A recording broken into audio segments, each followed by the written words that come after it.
Seja muito bem-vindo aqui para o canal Escola para Comunicadores. Que bom que você está aqui hoje. Hoje é um dia especial porque nós vamos analisar o discurso dele, o mito, o homem que arrasta multidões por onde passa, que consegue com 8 segundos de televisão no primeiro turno da campanha eleitoral, não apenas chegar ao segundo turno, mas chegar à presidência do Brasil.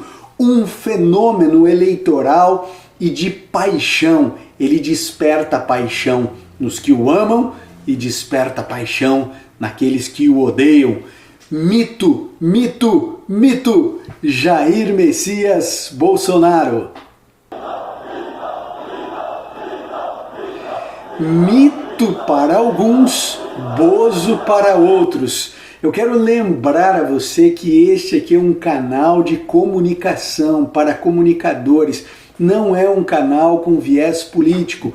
Nós sempre vamos analisar aqui o discurso, a oratória, a fluência de grandes personalidades, seja da política, da arte, seja os grandes líderes da história. Então nós vamos analisar todas as pessoas, e olha, muita gente pedindo para eu analisar um ou outro. Vem aqui embaixo nos comentários e diga quem você quer que eu analise. Pediram para eu analisar o discurso da Dilma Rousseff, pediram para eu analisar o discurso de Hitler, Martin Luther King, Mandela. E você? Você quer que eu analise quem? A oratória de qual influência? De que pessoa? Escreva aqui embaixo nos comentários, e se você ainda não é inscrito no canal, vem, inscreva-se no canal, sempre vídeos novos ajudando você a se comunicar melhor e a entender melhor a comunicação. Hoje vamos falar sobre esse indivíduo que sem dúvida nenhuma é um mito na política brasileira. Vamos entender um pouquinho o discurso, a fala de Jair Messias Bolsonaro. Vamos lá! Então eu quero mostrar para você aqui uma coisa interessantíssima. Aqui o Bolsonaro ele está num discurso, vou mostrar para você num discurso, uma marcha para Jesus. Eu vou colocar aqui o vídeo e a gente vai analisando, tá? São alguns minutinhos de vídeo, eu vou cortando ele, fatiando o vídeo à medida em que ele vai falando, para mostrar a você, descortinar para você as razões pelas quais ele fala o que fala. E você precisa entender uma coisa, você que estuda comunicação. As falas de pessoas que são extremamente comunicativas e que exercem cargos públicos ou que fazem da comunicação sua profissão, elas são sempre intencionalizadas. Ninguém fala o que fala. Você pode, por exemplo, concordar com a fala, discordar da fala, achar a fala tosca, absurda, não importa.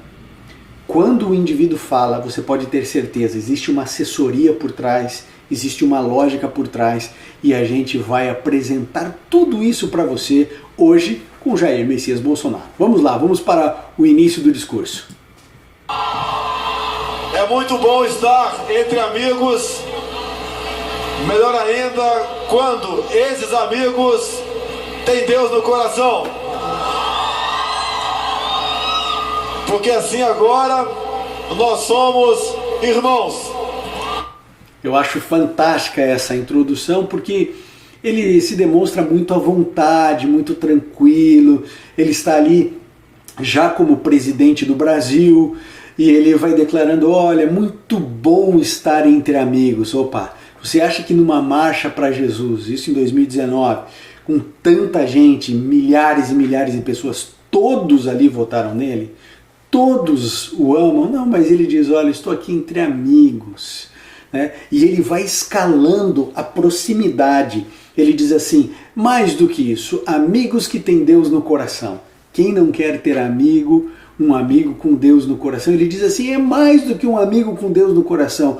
Agora nós somos irmãos, porque eu tenho Deus no meu coração, você tem Deus no seu coração, então agora somos irmãos. O que ele está fazendo aqui? Ele está criando conectividade, ele está criando proximidade, ele está tentando trazer o público para bem pertinho dele. Ele não faz o distanciamento de eu sou presidente, vocês são eleitores, ele diz, olha, nós somos amigos, mais do que isso, nós somos irmãos, porque a gente tem um ponto em comum. Ele está achando o ponto em comum aqui, né? E esse ponto em comum é, temos Deus no coração. Vocês têm Deus no coração, estão aqui na passeata, eu estou aqui vestindo aqui, ó, Jesus no peito, eu também tenho Deus no meu coração, e ele vai adequando o discurso, você vai prestar atenção nisso, ele vai adequando o discurso a esse público, que no caso aqui eram os evangélicos. Se ele estivesse falando, obviamente, para militares, o discurso dele seria outro. Se ele estivesse num lugar hostil, onde a imprensa, onde muita gente estivesse acuando, a postura dele seria outra. Ele está muito tranquilo, ele está com a mão no bolso, conversando, parece que ele está no quintal da casa dele. Ele realmente está muito à vontade, e por isso ele está bem tranquilo para dizer muitas coisas importantes. Preste bastante atenção. Muito obrigado pelo convite. O ano passado eu lhes disse, se Deus quiser, estarei o ano que vem nessa marcha como presidente da República do Brasil.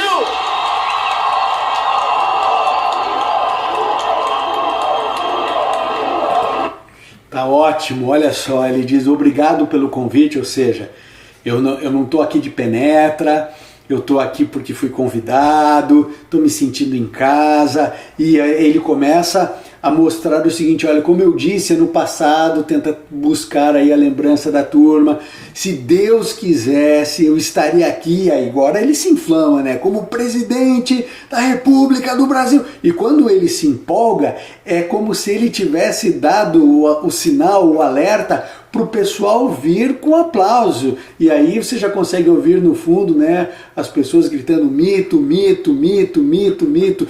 Então ele vem, se sente em casa, coloca a proximidade e ele apresenta o que juntos eles construíram, que foi colocar ele como presidente do Brasil.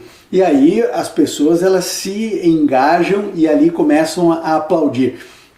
Você percebeu que ele aumentou bem ali o timbre da voz, porque essa é a deixa para o pessoal que já está ali adrenalizado com a presença dele, com tudo que está acontecendo no evento, para poder crescer mais. Vamos lá.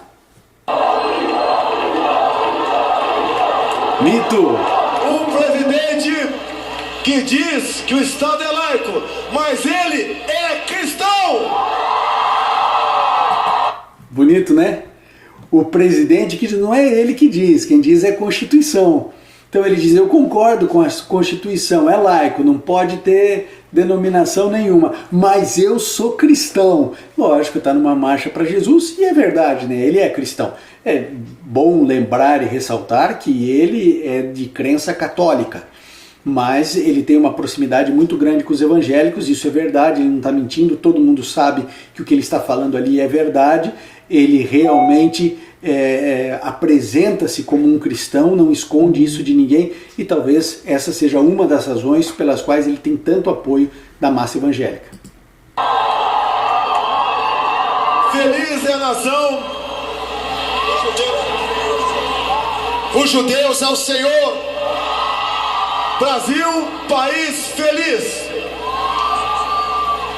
Vocês foram decisivos para mudar o destino dessa pátria maravilhosa chamada Brasil.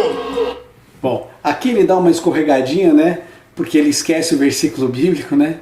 Feliz a nação cujo Deus é o Senhor. Ele dá uma esquecidinha aí, ele não consegue lembrar ali, coloca ali pro bispo poder falar. E aí então aparecem algumas coisas importantes, porque ele diz o seguinte, olha, você é o responsável pela transformação do Brasil.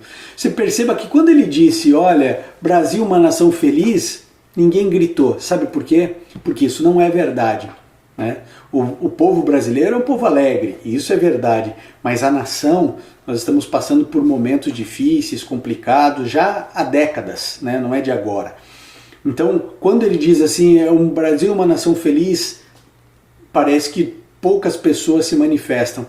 Só que chega um momento onde ele declara com muita certeza, dizendo assim, ó, você é o responsável pela transformação. Então, o indivíduo que está ouvindo dizendo assim, é verdade, não é que eu estou aqui e ele lá, nós formamos um time. E é isso que o político sempre procura, que essa identidade seja tão profunda que lá no boteco, lá na reunião da família, no vestiário do jogo de futebol, essas pessoas o defendam com unhas e dentes.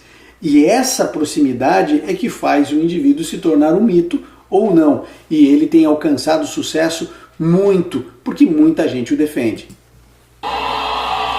Todos nós juntos compartilhamos dessa responsabilidade, onde primeiro Deus e depois a família respeitada e tradicional acima de tudo. Então ele vai estabelecendo aqui valores, né? O valor de Deus acima de tudo, acima de todas as coisas, né? Aliás, esse é o primeiro mandamento de Êxodo 20. E aí então ele diz assim, depois a família. E aí ele fala, família tradicional. Aqui ele está dando uma agulhada, certo?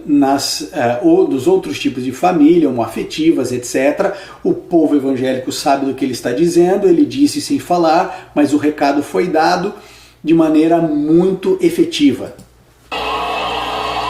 Eu agradeço a Deus também, primeiro por estar vivo, porque foi dele esse dom de me dar pela segunda vez a vida.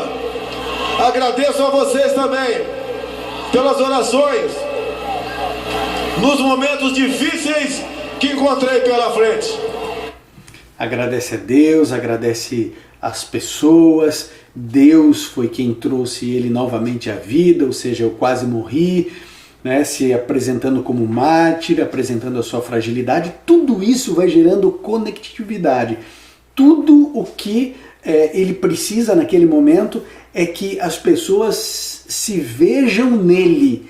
Então, quando ele sabe que aquele é um povo que ora, né? Quem está numa marcha para Jesus são pessoas que têm o hábito de orar. Ele diz assim, obrigado porque todos vocês oraram por mim. A pessoa talvez nem tenha orado por ele, mas ela aceita aquela gratidão dele, né? O presidente da República me agradecendo. E ele diz, todos juntos somos responsáveis, estamos construindo um Brasil melhor, e isso está calando no coração das pessoas que estão ali ouvindo. E ele nos deu a presidência. Todos sabem que o nosso país tem problemas seríssimos de ética, moral e de economia. Mas nós entendemos que podemos reverter isso, podemos ser o ponto de inflexão e fazer com que esse Brasil realmente um dia seja colocado no local de destaque que ele merece. Aqui eu quero chamar a atenção para algumas coisas importantes. A primeira deles é que ele diz, foi Deus quem me colocou lá.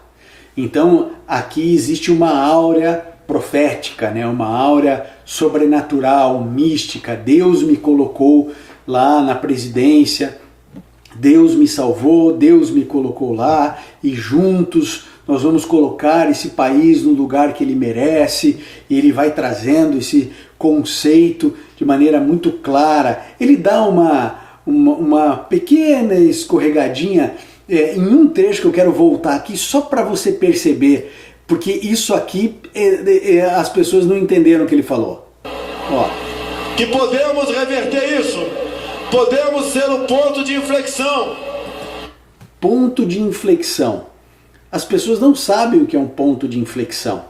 Então, quando um político vai falar com o povo, com as pessoas, com o povão, ele não pode usar palavras que eles não sabem o que é, porque ele precisa se comunicar de maneira totalmente limpa, e ele vinha fazendo isso perfeitamente até aqui. Quando ele fala ali ponto de inflexão, talvez isso estivesse na memória curta dele, na memória rápida, ele acabou falando, mas se tem alguém ali assessorando, talvez em algum momento tenha dito para ele, olha, esse tipo de expressão talvez não seja o mais adequado para aquele momento, para aquele lugar. Vamos continuar.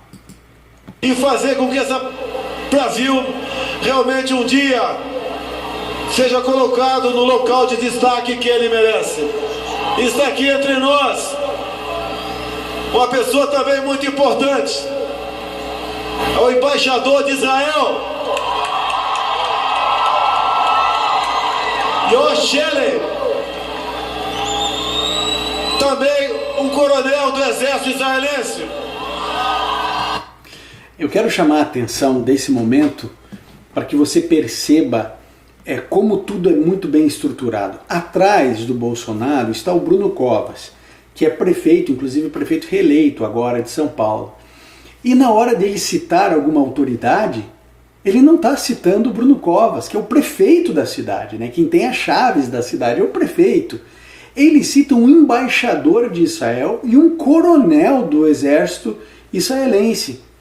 Então, por que ele faz isso? Bom, primeiro porque ele sabe que ali em São Paulo nem todos gostam do Bruno Covas. Ele já sabia disso. Então, embora ele estivesse ali junto dele, ele não ia fazer essa exposição, não ia expor dessa maneira. E segundo, porque para o povo evangélico há uma relação de interpretação bíblica, profética a respeito das dispensações com o povo de Israel.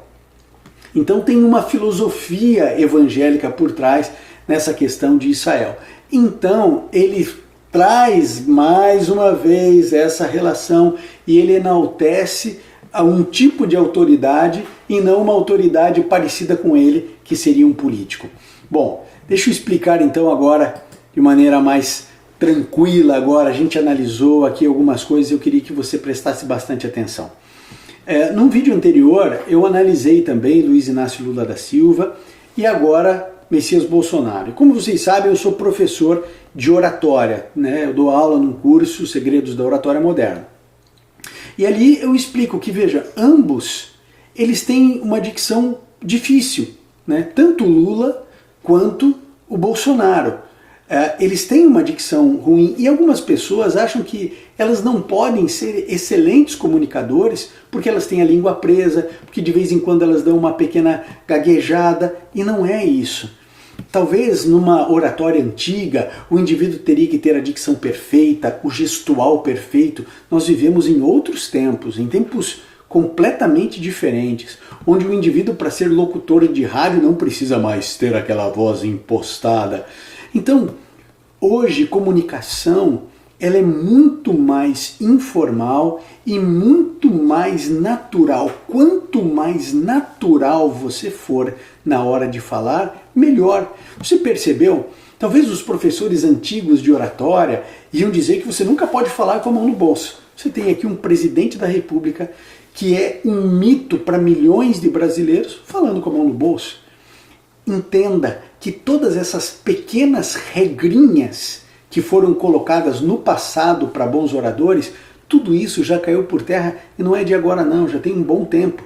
A gente precisa atualizar essa questão e entender o que é o gestual, se na história de que o corpo fala é muito significativo, é muito importante, mas jamais isso pode ser um impeditivo de você ser natural. Então o indivíduo fica, os braços assim é braço que recebe, assim está fechado, desse jeito aquilo, para cima aquilo outro. E a pessoa ela tem que se comunicar, ela tem que falar e ela não sabe mais nem como gestuar, porque tem tantas informações que ela tem que dominar e ela acaba se perdendo e acaba ficando artificial. Então se você quer se comunicar, preste atenção, você pode odiar o Bolsonaro, você pode odiar o Lula ou amar qualquer um dos dois, isso não interessa. Mas observe que são excelentes comunicadores. Eles falam às vezes grandes bobeiras, grandes bobagens, mas eles se comunicam com o seu eleitorado. Então quando o Bolsonaro ele faz uma piadinha a respeito da homossexualidade, ele está se comunicando com o eleitorado dele. Então pode ser politicamente incorreto, pode ser extremamente reprovável, tá tudo certo. No entanto, ali ele está querendo se comunicar, ele manda sinais para o seu eleitorado, manda sinais. Como eu mencionei aqui no discurso, ele diz assim, olha, família tradicional, ele já deu um sinal subliminar para todo mundo do posicionamento dele, ele está solidificando base e conceitos muito próximos daquilo que ele acredita e está fazendo, do que aquilo que as pessoas acreditam. Então a gente precisa aprender, você precisa aprender a executar esses princípios na sua comunicação. Você precisa ter conectividade com quem? Com o teu público. Você precisa saber o que eles pensam, o que eles creem, e aí você vai falar aquilo que cala o coração deles. Não estou falando para você ser falso em hipótese alguma, mas você precisa buscar os pontos onde haja coisas em comum. Então é assim, às vezes na nossa vida a gente tem 80% de pontos em comum com alguém, e por causa de 20% que a gente não concorda, a gente deleta a pessoa da nossa vida. Comece a buscar mais pontos em comum do que discordâncias. Eu tenho certeza que você vai ser um comunicador melhor. Quer ser meu aluno? Quer estudar comigo? Então aqui embaixo na descrição tem o curso Segredos da Oratória Moderna. Você vai aprender diretamente comigo. Eu vou inserir você num Instagram pessoal, particular, que eu tenho só para alunos, muita coisa boa, eu tenho certeza que você vai crescer demais, venha ser meu aluno. Um grande abraço e até a próxima análise de discurso. Tchau!